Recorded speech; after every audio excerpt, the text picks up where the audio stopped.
বলছি কি লিজা, তুমি কিন্তু বললে না যে তোমাকে কে ডিস্টার্ব করছিল। আরে আমি বলতে পারবো না।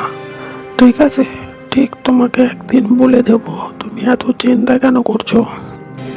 ঠিক আছে না বললে, কিন্তু পরে যদি বলো যে প্রবলেম হচ্ছে, তখন কিন্তু আমি তোমারে ছাড়বো না, বুঝলে লিজা? ঠিক আছে, কাজটা ঠিক করলে না তুমি, বুঝলে?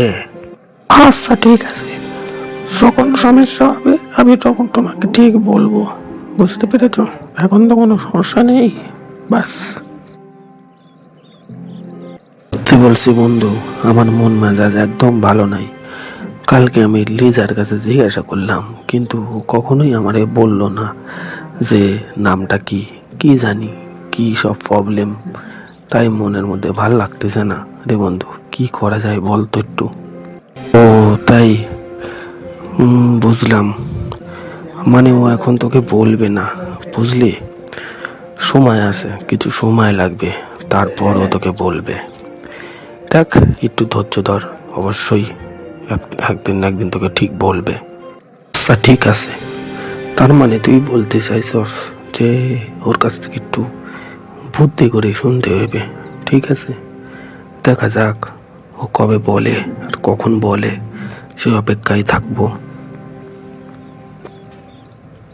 আরে ঠিক আছে, চিন্তা করিস না, একদিন না একদিন আমরা ঠিক ধরবো যে ছেলেটাকে।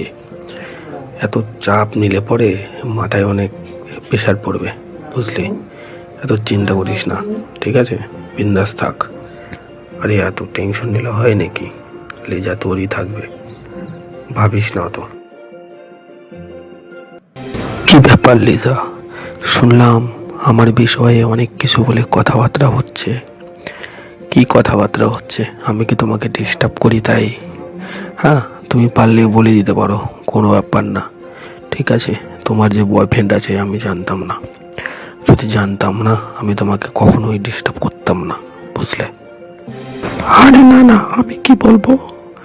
যদি বলতাম তাহলে তো আগেই বলতাম।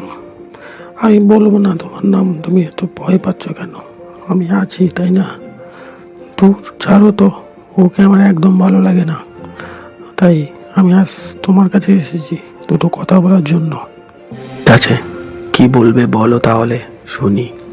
কিন্তু দেখো, আমারও কিন্তু হাতে বেশি সময় নেই, আমারও পড়া আছে, আমাকে পড়তে যেতে হবে। যা বলার তাড়াতাড়ি বলো, না হলে বাড়িতে মা বাবা চলে আসবে, পরে একটা অসুবিধা হয়ে যাবে, বুঝলে? আচ্ছা ঠিক আছে, তাড়াতাড়ি বলছি।